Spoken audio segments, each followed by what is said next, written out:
Hello, তুমি কি ব্যস্ত? সমস্যা নেই, বলো। ওষুধ নিয়ে আসো মনে করো, ওকে? এত সময় তুই কার সাথে কথা বলতেছিলি? তুই তো গাড়ি কর কথা বলতেছো। মানে তোর এখন দিনেও শুভ্রকে লাগে, রাতেও শুভ্রকে লাগে? আমার চরিত্র নিয়ে একটা বাজে কথা বলবা না, ছোটভাবে কথা বলো, ঠিক আছে? শুভ্রর বাবা অসুস্থ, আর নয়তো আমি কখনই বেড়াতে যাওয়ার কথা বলে বাড়ি থেকে চলে যেতাম। কোনো দরকার নেই। যে মানুষটা আমাকে এভাবে অবিশ্বাস করে আমাকে বুঝতেই পারলো না।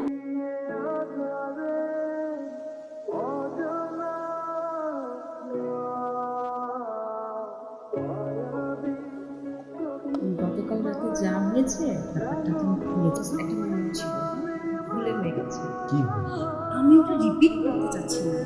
বলতে এখন চাইছি না, বাট তুমি ভুলে যাও। বলতেছো? দেরি হয়ে যাচ্ছে অফিসে। বলো। প্লিজ দুষ্টামি